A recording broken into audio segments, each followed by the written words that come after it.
એ ભાઈ રંગપરિયા જે છે કે રસંગપરિયા છે બરાબર છે, મોરબી જિલ્લાનો પ્રમુખ છે, કોણ કે નથી આવ્યા બરાબર છે, અને એની આખી આ ટીમ છે બરાબર છે. સવારના એ લોકો ડિસ્ટર્બ કરે છે, ત્યાંય અમે એને ક્યાંય ના નથી પાડી બરાબર છે. અત્યારે તમે જોવો છો એક ખોટી રીતે વચ્ચે આડા ઉભા રહીએ છે, અમે એને કહીએ છીએ કે ભાઈ આમ જવાનું છે તો ખોટી રીતે મને ધક્કામુક્કી કરી બરાબર છે. એ જે છે એ પદ્ધતિ આ પદ્ધતિ મારી આંદોલનની નથી.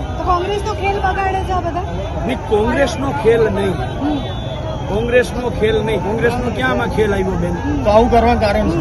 હે આવું કરવાનું તમારી સાથે આવ્યા હતા ને, તો ખેડૂતો માને છે તમારું? કોણ ખેડૂતો માને જ છે ને, કોણે કહ્યું નથી માનતા?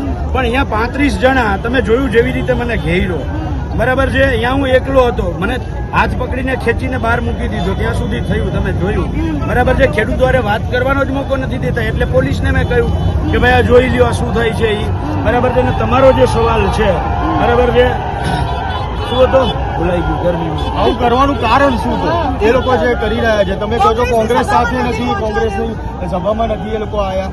જો બહુ સ્પષ્ટ છે, શરૂઆતમાં અમદાવાદમાં પ્રેસ કોન્ફરન્સ અમે કરી, કિસાન કોંગ્રેસ અને કિસાન સંઘર્ષ સમિતિ સંયુક્ત રીતે આ કાર્યક્રમ કરશે, ત્યારે અમે બહુ ચોખ્ખા શબ્દોમાં કહ્યું તો આમ આદમી પાર્ટી, ભાજપ અને ભાજપની ભગીની સંસ્થા કિસાન સંઘ સિવાયના જેટલા ખેડૂત સંગઠન આમાં સાથ સહકાર આપવા આવે, જેટલી રાજકીય પક્ષો આમાં સાથ સહકાર આપવા આવે અમે એને આવકારીએ છીએ. પહેલા જ હું મારી પ્રશ્નનો જવાબ પૂરો કર્યો. ગઈકાલે આમ આદમી પાર્ટીના પ્રદેશના ટોપ લેવલના નેતાઓએ કહ્યું કે અમે જઈએ બરાબર છે. મેં કહ્યું, બહુ સ્પષ્ટ રીતે કહ્યું કે ભાઈ આખી ઇમારત ઊભી થઈ ગઈ અને એ સ્ટેડિયમમાં નરેન્દ્ર મોદીનું નામ લખાણું બરાબર છે. એ આખા ગુજરાતમાંથી કોઈ નથી કહ્યું. છેલ્લા 6 મહિનાથી અમે ઇમારત ઊભી કરીએ છીએ અને ડાયરેક્ટ આવીને નામ લખવા આવે એટલે મેં ગઈકાલે એને ના પાડી. અને એમાં એને જે એના તોફાની તત્વો છે, જે હળદરમાં તોફાન કર્યું હતું બરાબર છે, એ જ તોફાની તત્વો અહીંયા છે અત્યારે. અને એ જ તોફાની તત્વો બરાબર છે ખેડૂતોમાં જે આખો એક આક્રોશ ઉભો થયો છે. તો આખા ગુજરાતના મીડિયા સાક્ષી છે કે 30 વર્ષની અંદર ક્યારેય ખેડૂતો આ મોટી સંખ્યામાં બહાર ના નીકળ્યા હોય એવા બહાર નીકળ્યા છે. એટલા માટે કોઈ પણ રીતે એ આખી જે અત્યારે લડાઈ છે એ લડાઈને કંપનીઓના ઇશારે, ભાજપના ઇશારે ડાયવર્ટ કરવા માંગે છે. ખેડૂતોને શું જોઈએ છે પાલભાઈ? એમને સભામાં આવું છે, ગાંધીનગર જવું છે? બેન, ખેડૂતો આવ્યા જ છે ટ્રેક્ટર રેલી માટે બરાબર છે, તો પછી એને શું જોતું? ખેડૂતભાઈ અત્યારે જે ઉભારો ચાલુ રહ્યો છે પાલભાઈ, તો એને શાંત કરવા શું કરશો? પોલીસને આ બાબતે કોઈ તમે અરજી કે આપશો? કારણ કે તમે જ કહી રહ્યા છો કે તોફાની તત્વો અત્યારે અંદર ઘૂસ્યા છે. હા તો છે જ ને, તો તમે બધા જોયા, તમે પોલીસ એ બાબતે રજૂઆત બરાબર છે. એટલે પોલીસને કહ્યું જ છે, લાલજીભાઈ એને કહ્યું છે બરાબર છે. જોઈએ પોલીસ શું એક્શન લે છે. અમે ક્યાંય કરતા ક્યાંય તોફાન કરવામાં નથી. અમે ગાંધી ચિંધ્યા માર્ગે અત્યાર સુધી લડ્યા છીએ, અહિંસાના માર્ગે લડ્યા છીએ અને હજી અહિંસાના માર્ગે લડવા માંગીએ છીએ.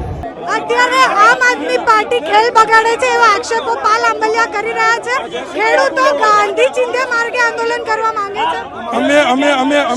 અમે ખેડૂતોના દીકરા છીએ, અમે કોઈ વસ્તુ કહેવા નથી માંગતા. પાલભાઈ આંબલિયાએ ખેડૂતોને જે ગેરમાર્ગે દોરાવ્યા હતા, પહેલા અમને એવું કીધેલું હતું કે આપણે ગાંધીનગર ખેડૂતનો હક માંગવા માટે જવાનું છે, આ રીતની વાત હતી. અને અત્યારે અમને એને કોંગ્રેસની સભામાં ધકેલવાના પ્રયાસો કરે છે. હું એક રાષ્ટ્રીય પાર્ટીનો આગેવાન છું, છતાં પણ ખેડૂતના દીકરાના નાતે ટેકો દેવા આવ્યો હતો.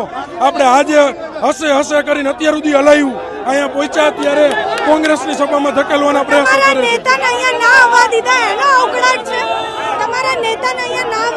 ના, જરાય નથી. હું તમામ આંદોલનની અંદર પહેલેથી સાથે હતો. પાલભાઈ તો હમણાં આવ્યા, તમે જોઈ લ્યો. પાલભાઈ જ્યાં રેલી કરી, દરેક રેલીની અંદર ખેડૂતના દીકરા તરીકે પંકજભાઈની હાજરી હતી. આ લડાઈ હાજરીનો નથી લડતો, હું વર્ષોથી લડું છું. આ રીતે આંદોલન આગળ વધશે. મારામારીમાં